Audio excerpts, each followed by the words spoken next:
how do you know that what you're doing is the right approach when you're building a community or doing that long-term play like that? Because and for me, I know it's the right approach, but how do you prove that what you're doing is the right approach other than just the gut? Yeah, there's proof points along the way. Okay, so for me, it all started by centering on what's our purpose in the world, who should matter to us, why should we matter to them, how do we build something that gives them value. We started there with a hypothesis, right, tied to our vision and our purpose.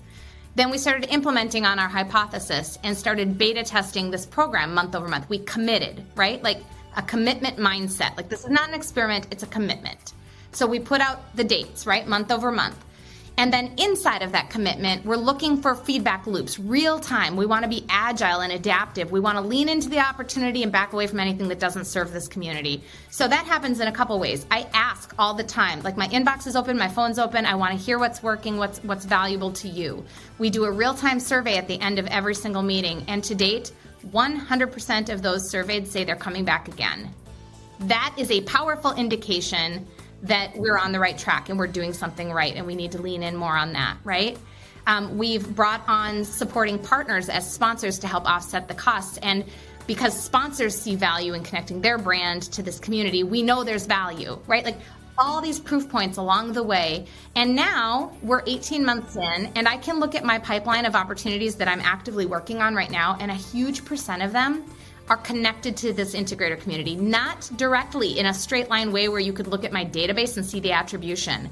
This is where B2B marketing is complicated. It's the indirect ways where the person reached out to me on LinkedIn through a message because they've been noticing what I'm posting about it, where somebody from within the community refers someone else they know who can use our services, where one of our supporting partners refers somebody in, right? It's these threads that tie together that all are held together by trust. Trust. Like imagine how different if I had said, I want to build a database of integrators and I want to market my services to them. And I'm going to go out to Zoom Info and LinkedIn and I'm going to scrape data. Right. I'm going to scrape data and I'm going to push the data into my database and I'm going to blast people with a message they didn't ask for, didn't want, brings them no value, and is a pitch. Do you think I'd have the trust of 1,000 people?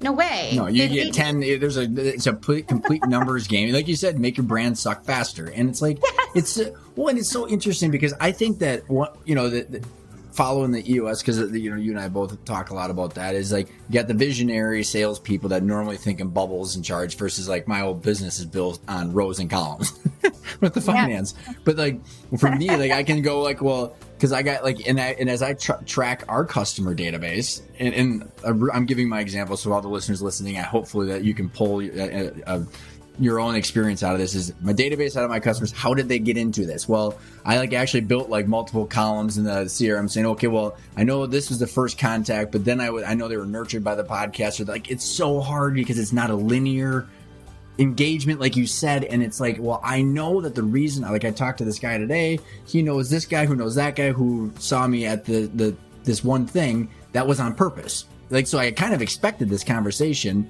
but it was random because I didn't expect it today, but it was on purpose that there should be relationships being generated out of the activities that I'm doing. So like, it's so difficult. And I think, that's what makes it so scary, I think, Jennifer, to people that are going, okay, I know I'm 5 million in revenue. I want to get to 15 for all the reasons that we know we want to grow a company. And okay, so then I'm going to go from me getting these highly qualified leads to what is it going to cost and how long is this going to take to do this on faith? And it's scary as hell.